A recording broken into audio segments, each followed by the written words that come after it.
মোল্লা সালাম হোসেন মোল্লাকে সভাপতি আসন গ্রহণ আমাদের মাঝে বিশেষ অতিথি হিসেবে উপস্থিত হয়েছেন পৌর বিএনপির অঙ্গ সহযোগী সংগঠনের বিভিন্ন পর্যায়ের নেতৃবৃন্দ। সমাবেশে আমি শুধু আমার মা বোনদের উদ্দেশ্যে বলবো, যারা মুসলমান সম্প্রদায়ের আছেন, ইসলামের কোথাও নাই অমুক মার্কায় ভোট দিলে সে বেহেশতে যাবে, জান্নাতে যাবে। আছে? আপনারা বলেন আমার মা বোনেরা, আমার মায়েরা বোনেরা কুত্তুতেন আছে? বেহেশতে যেতে হলে স্বামীর সেবা করতে হবে, ভালো কাজ করতে হবে, কালেমা, নামাজ, রোজা, হজ, যাকাত, এই 5টি স্তম্ভ মানতে হবে। শুধু এই 5টি স্তম্ভ মানলেই হবে না, যদি নিজের কর্ম ভালো না হয় তাহলেও কিন্তু বেহেশতে যাওয়া যাবে না। কাজেই এই মিথ্যা আশ্বাস ভোট নেওয়ার জন্য আপনারা প্রতারিত হবেন না, তাদের বিরুদ্ধে আপনারা রুখে দাঁড়াবেন।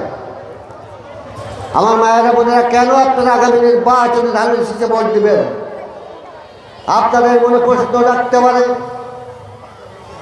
দীর্ঘদিন আওয়ামী লীগ বিনা ভোটে ক্ষমতায় ছিল, আমাদের কি লাভ হয়েছে? আমরা মায়েরা মেয়েরা কি লাভ পেয়েছি? আমি আপনাদেরকে আশ্বস্ত করছি, আমার দল বাংলাদেশ জাতীয়তাবাদী দল বিএনপি আগামী দিনে রাষ্ট্রীয় ক্ষমতায় আসলে আমাদের নেত্রী দেশ নেত্রী বেগম খালেদা জিয়া, আমাদের নেতা বাংলাদেশের আগামী দিনের প্রধানমন্ত্রী বিএনপির ভারপ্রাপ্ত চেয়ারম্যান তারেক রহমান 31 দফা আপনাদের মাঝে উপস্থাপন করেছে। সেই 31 দফার আলোকেই এই বাংলাদেশ পরিচালিত হবে। সেখানে সর্বোচ্চ গুরুত্ব দেওয়া হয়েছে আমার মায়েদেরকে, কারণ মায়েরা যদি সুস্থ না থাকে, মায়েরা যদি ভালো না থাকে, ভালো সন্তান যদি গড়ে না ওঠে, এই দেশের ভবিষ্যৎ খুবই অন্ধকার। আপনারা দেখেছেন দীর্ঘ 17 বছর এই দেশের যুবক সমাজ মাদকাসক্ত হয়ে ধ্বংসের দিকে চলে গেছে।